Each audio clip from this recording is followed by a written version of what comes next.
Three reports. Emma Baker from Stansted on an airport in limbo. Natalie Gray on the passengers desperate to be heading home. And Neil Bradford from Luton on the airline industries in crisis. Well, first, let's go live to Emma at Stansted for the latest. So, Emma, another quiet night there, then?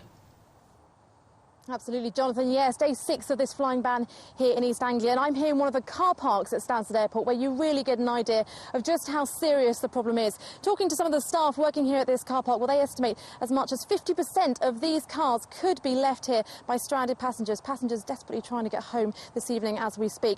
Well, the situation is at the moment here in East Anglia that flights are grounded until 1 a.m. That's 1 o'clock tomorrow morning at the absolute earliest. We are expecting another update on the situation at 9 o'clock this evening, but things are not looking good tonight as we have reports of a fresh ash cloud coming our way. It means there could be a good few days yet of disruption for this airport in limbo.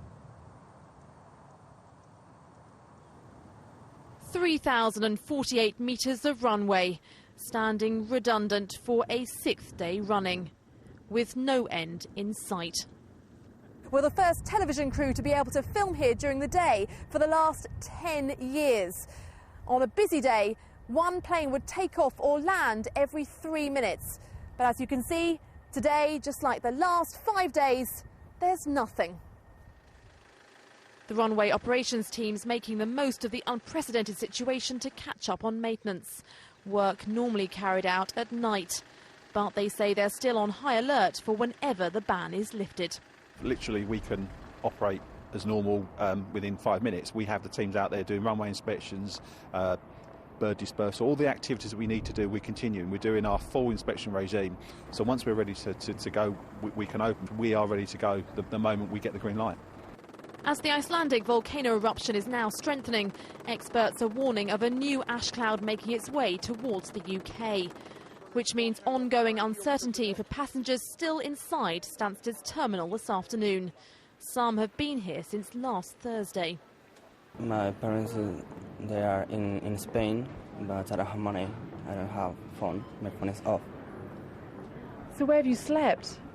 Where have you slept? On the floor. For one family trying to relocate to Istanbul, it's been an expensive and stressful few days. Their furniture has arrived in Turkey, but they've got no idea when they'll be following. It's going to feel absolutely going to be awful tonight because we can't afford to go to hotel. So far, since I left, including Newcastle, and come back, coming to London Stansted, so far it's like £1,000, including hotels and travels and tickets and rebooking and everything. At Thompson and First Choice Holidays in Luton, staff have organised 2 of their cruise ships to bring back stranded Brits. One appropriate enough is called the Escape, and it is escaping. It's bringing people out of Madeira who were due to be on the ship anyway, but we've stopped and brought more passengers on as well. We've got another one called the Dream, and we're getting people out of Mallorca to Barcelona. Hook or by crook, we're getting our passengers home. At Luton, Stansted and Norwich airports, car park customers caught up in the disruption have been told any overstay charges will be waived. For some, that will be the least of their worries, as thousands are left wondering how long it'll be before they once again get onto the runways and into the skies. I bet they are. Emma, this disruption seems to be never-ending. Absolutely, Becky. It does seem that way at the moment. Just to reiterate, all flights from Norwich, Luton and Stansted at the moment are grounded until tomorrow morning at the absolute earliest. And as you say, that could go on for some time more than that. We are waiting for another announcement at 9 o'clock this evening. Now, of course, lots of airlines are working really hard to try and get people back home. Ryanair, for example, now it's cancelled all its flights to Ireland until Friday lunchtime. That's so it can put on extra flights for passengers from Canary Islands, fly them to Madrid, and then that gives them a better chance of getting, of course, back home using road and rail. But at the moment, there is no end in sight, I'm afraid, and so therefore, for these transfer buses behind me at Stansted, well, they're going to be lying idle for some time yet to come. Oh dear, oh dear, oh dear. Emma, thank you very much for that. Well, as Emma was saying there, tens of thousands of Britons are still stranded abroad. One of them is a mother from Ipswich who's missing the inquest into the death of her soldier son. Private Aaron McClure was killed in Afghanistan 3 years ago when his position was bombed by accident by an American plane. His mother, Lorraine, is stuck in Gran Canaria due to the flight chaos there. Coroner David Masters said he regretted resuming the inquest but had to balance the requirements of other families. Privates Robert Foster from Harlow and John Thrumble from Malden in Essex were also killed in the same incident. I'm seriously desperate to get back. After waiting over 2.5 years for this, and obviously all the families are, we're hoping for answers and a bit of closure on the whole thing. And this was our last hope, and not being there was just, it's destroying me, to be honest, being stuck here. Of course, all around the world, travellers have been left stranded by the flights crisis, some thousands of miles away. Here's Natalie Gray now on their efforts to head home.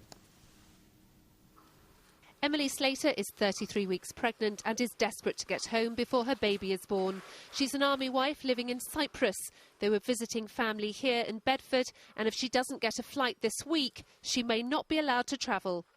It's gone over the deadline for me in terms of when I'm allowed to fly up until. He'll be back in Cyprus and I'll be having our first baby here without him, and that's not a prospect that I'm really looking forward to. Ironically, in Cyprus are soldiers from the Royal Anglian Regiment desperate to return home. More than 100 of them were due to fly back today from Afghanistan after a 6-month tour of duty. To Australia now, where the Macmillan family are stuck in Melbourne.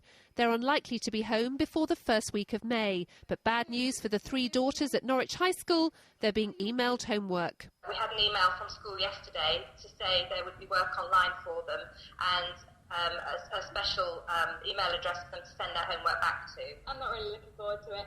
I'm kind of having an extended holiday and I want to enjoy it and have to do homework. In Texas, spare a thought for Pakenham WI on a dream trip to provide a traditional English tea for more than 100 Americans. But they're stranded and running out of medical supplies.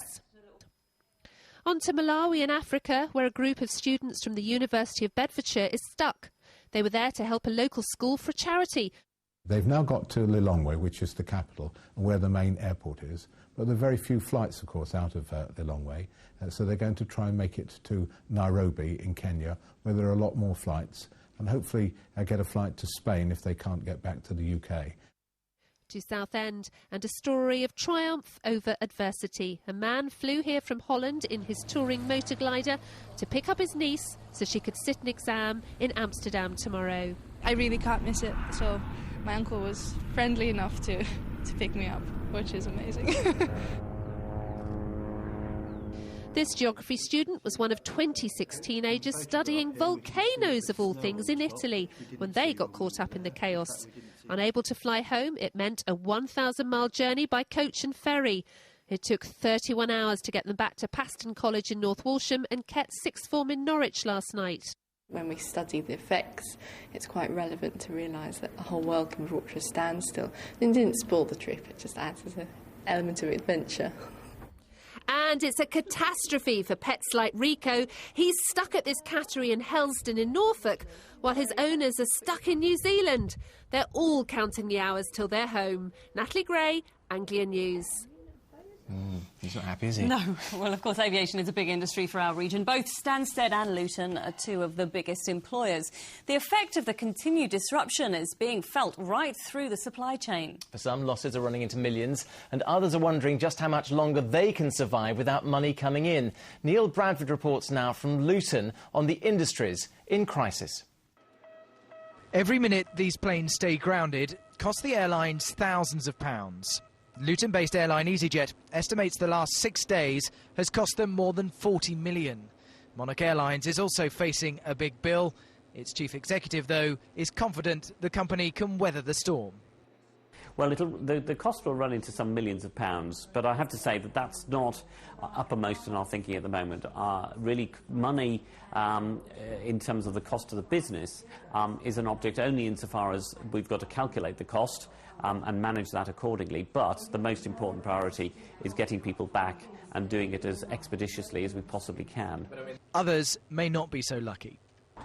This is part of the airport you rarely see, but it's actually the heart of the operation. In these industrial units are dozens of companies, both small and large, that service the aircraft, clean them and feed the passengers. And they're all being affected by the no-fly zone. Local taxi firms have been among the first to feel the effects. Well, with us being so close to the airport and the majority of our jobs coming in from obviously passengers to and fro-in, with the airport being shut, you can imagine that's a huge chunk of our business out the window until things get going again. Next door at an aircraft cleaning company, business has ground to a halt. The effects are also being felt elsewhere in the town. This engineering firm has already had to cut back staff hours. The no-fly zone may have given airlines a chance to accelerate maintenance programmes, but even that is becoming more and more difficult as spare parts cannot be flown in. It is hard to exaggerate the impact this is having on our local economy. Neil Bradford, Anglia News, Luton Airport.